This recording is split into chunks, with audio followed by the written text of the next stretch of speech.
Welcome friends, आपका स्वागत है मेरे जीजे ट्यूटोरियल चैनल पे। आज हम लोगों ने यहाँ पर इंजीनियरिंग मैथमेटिक्स के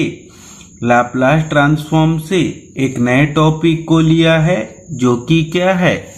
using shifting property calculate Laplace transform of ft is equal to e to the power at into t to the power n। तो हम लोग इस टॉपिक पर सीखेंगे या समझेंगे कि जब हम लोगों को लाप्लास ट्रांसफॉर्म पे अगर continuous time domain function f of t का value e to the power at into t to the power n दिया गया हो, तो उसके लाप्लास ट्रांसफॉर्म को हम लोग किस प्रकार से कैलकुलेट कर पाएंगे। तो यहाँ पर हम लोगों को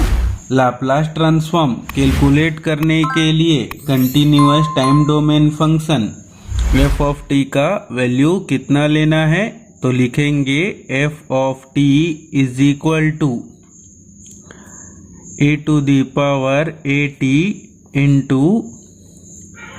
t to the power n। तो हम लोगों को इस कंटिन्यूअस टाइम डोमेन फंक्शन के लाप्लास ट्रांसफॉर्म को कैलकुलेट करने के लिए लाप्लास ट्रांसफॉर्म के शिफ्टिंग प्रॉपर्टी का यूज करना होगा। तो जैसा कि हम लोग जानते हैं कि लाप्लास ट्रांसफॉर्म पे शिफ्टिंग प्रॉपर्टी क्या होता है, तो लिखेंगे L of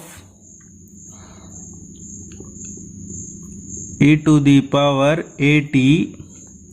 into f of t is equal to f bar upon s minus a। तो हम लोग लाप्लास ट्रांसफॉर्म के इस शिफ्टिंग प्रॉपर्टी से समझ सकते हैं कि जिस फंक्शन का या जिस कंटिन्यूअस टाइम डोमेन फंक्शन का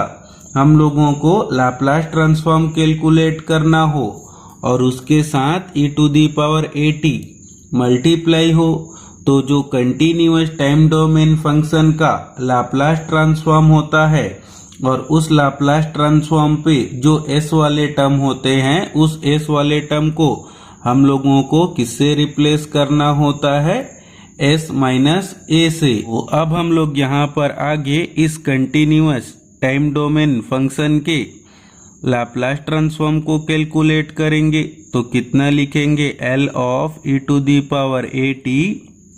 into t to the power n। तो हम लोगों को इसके लाप्लास ट्रांसफॉर्म को कैलकुलेट करना है, और जब हम लोग इन दोनों टर्म का कंपेयर करेंगे तो हम लोगों को e to the power at के जगह e to the power at ही मिलेगा, और f ऑफ t का वैल्यू कितना मिलेगा, t to the power n। और जैसा कि हम लोग जानते हैं कि t to the power n का लाप्लास ट्रांसफॉर्म क्या होता है, तो यहाँ पर लिखेंगे L of t to the power n, और हम लोगों को इसके लाप्लास ट्रांसफॉर्म के फॉर्मूले को लिखना होगा। तो यहाँ पर हम लोग लिखेंगे gamma n+1 divided by s to the power n+1, और इस वाले टर्म को और सिंप्लीफाई करके किस प्रकार से लिखेंगे, तो हम लोगों को पता है कि गामा n+1 को हम लोग क्या लिख सकते हैं, n फैक्टोरियल, और हम लोग डिनोमिनेटर के टर्म को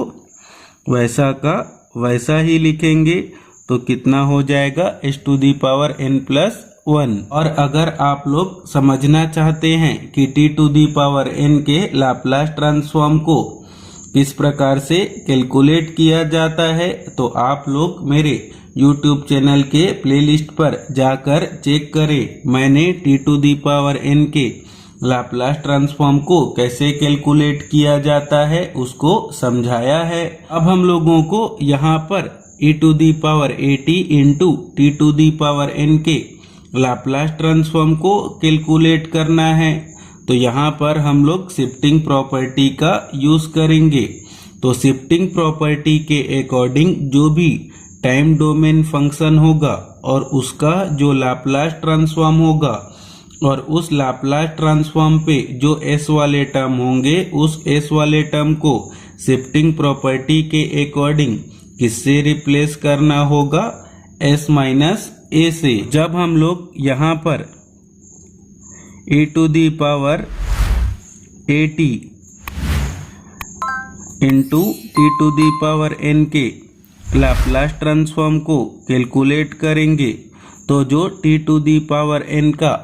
लाप्लास ट्रांसफॉर्म है उस s वाले टर्म पे हम लोगों को क्या पुट करना होगा, s माइनस a। तो यहाँ पर हम लोग लिख पाएंगे n factorial upon s minus a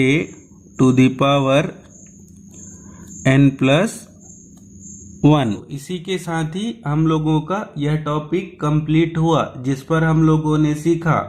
कि लाप्लास ट्रांसफॉर्म पे शिफ्टिंग प्रॉपर्टी का यूज करके e to the power at into t to the power n के लाप्लास ट्रांसफॉर्म को किस प्रकार से कैलकुलेट किया जाता है। तो अगर आपको यह सब बताने का मेथड, समझाने का तरीका अच्छा लगा हो तो इस वीडियो को ज़्यादा से ज़्यादा लाइक और शेयर करें और साथ ही साथ मेरे YouTube चैनल को सब्सक्राइब करें। Thank you, all the best.